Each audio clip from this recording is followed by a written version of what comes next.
So this is my second attempt trying to read this. I have lost my voice from shouting at people at work, just generally being ill. But yeah, I'm trying to read this poem. It's quite bloody long.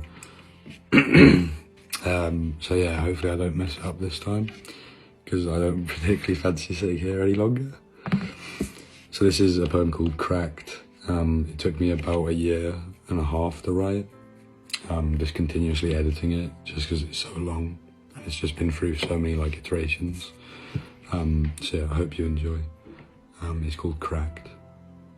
When the light has come and dispersed to another crack in the universe, somewhere shut off from those who are so acutely delirious, a place where you can mingle with a docile smile and weary half-shut pupils, somewhere shrouded in half-cut peace and devoured by dwindling creases in bone-white cheeks.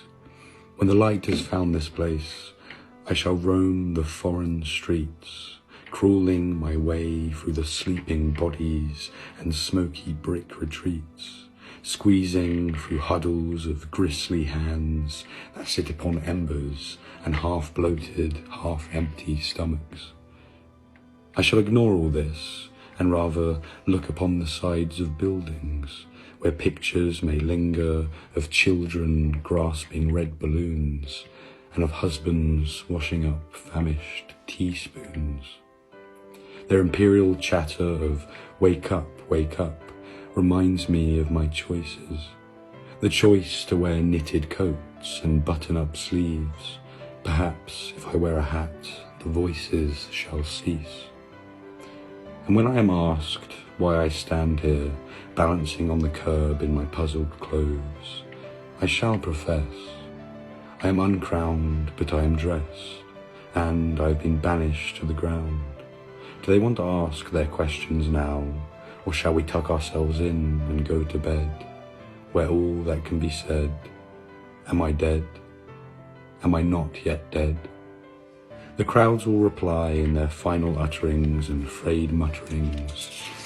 We do not know the queries you seek, or why you pace upon the edge of the street. Alas, we do not know what it is you seek at all. And so, the brick and concrete will have to do. It is where I've made my bed, and where I shall lay too. Here my wings are clipped, and my smile is cracked. But I'm not yet dead. It is only my voice that appears to bleed this deceased shade of red. Here are my belongings, the rumours that are soaked and promised, the words that are often misread but never misspoke.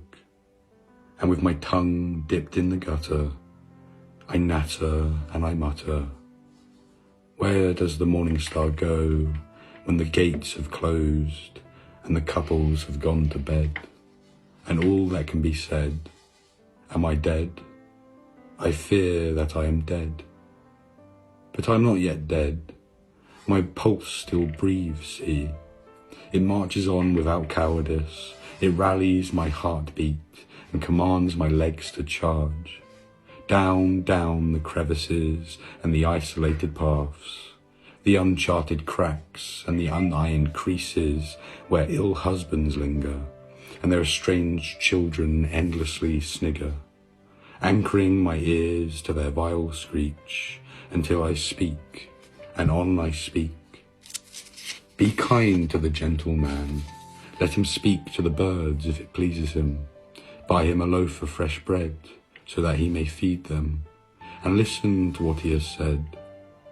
Am I dead? Indeed, I am dead.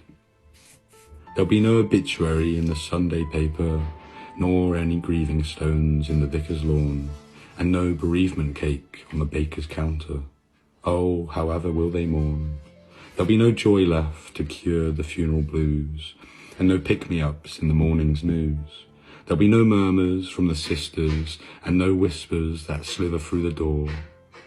There'll be no answers of any sorts. There'll be no answers at all. Everything is trivial now, all null and dispersed, and the light that was diminished has up and fled to a vacant universe where all that can be said. Am I dead? Is this what it is to be dead? Leslie here. Tom? My name's Tom. Yeah, I messed up one line. Literally like the last 10 lines.